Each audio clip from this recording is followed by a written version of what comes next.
Sawadee krap and welcome to Phuket Extra. I'm .jpg Mestanza and it's Tuesday, December 19th. There's a new poll on the PhuketNews.com asking you, should tourists' driver's license be recognized as legal? About this time of year, traffic police are out in full force finding tourists for operating a rental vehicle while holding only a driver's license issued in their home country, which, unless you have an international driving permit, it's not enough and you will be fined. For more details and to vote, visit the PhuketNews.com. Now here's the news you need to know. The wild monkeys of Phuket might be leaving us quite soon, as officials are now requesting permission from the Department of National Parks to begin relocating them to nearby islands. A meeting in Phak Lok yesterday saw nearly 50 people from the local community in Banyamu come out, including officials, all to relay their grievances about the monkeys annoying locals, destroying property, ransacking areas, and more. In a post on social media, the director of the non-hunting area office in the district said they're looking into requesting national parks officials to catch the monkeys, sterilize them, and move them to a more, quote, suitable place. Earlier this year, officials went to several nearby, mostly uninhabited islands to survey their suitability for the monkey transfer process, and 5 islands were identified. With that information already having been given to the Phuket governor, Norapaplogon. And after a harrowing motorbike accident which killed his pregnant girlfriend back in May, Danny Glass, the British man who was charged in connection with that crash, is set to face public prosecutors on Christmas Day. Glass was charged with reckless driving causing death back on May 27th, just 2 weeks after the horrific accident in which his partner, Sophie Emma Rose Anderson, fell off the back of his motorbike and was run over by an 18-wheel truck in Talang. She was 6 months pregnant at the time and left behind a 5-year-old boy. Following the accident, Glass appealed for financial help to pay for his legal team on his YouTube channel, and Glass's court appearance date will be decided when he meets with prosecutors on December 25th. And it's that time of year again as officials gear up for the annual 7 Days of Danger road safety campaign from December 28th to January 3rd, targeting drunk drivers and motorcycle drivers who don't wear helmets.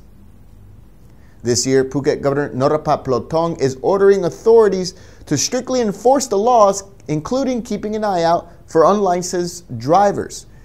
The governor also urged officials to conduct vehicle checks in addition to targeting drunk drivers and helmetless drivers of motorbikes. And it all comes during the holiday season where, he says, more accidents happen than in normal periods.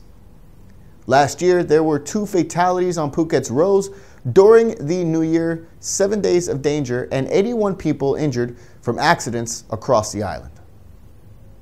And stay right there, Phuket Extra will be right back after this.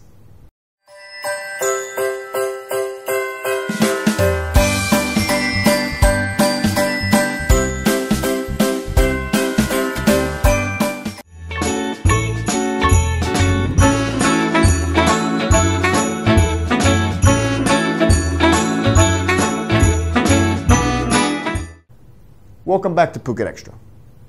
The White Temple Project, it sounds a bit ominous, but it's no laughing matter for the Narcotics Control Board and the Phuket officials of the National Office of Buddhism as they team up to rid the island's temples of drugs.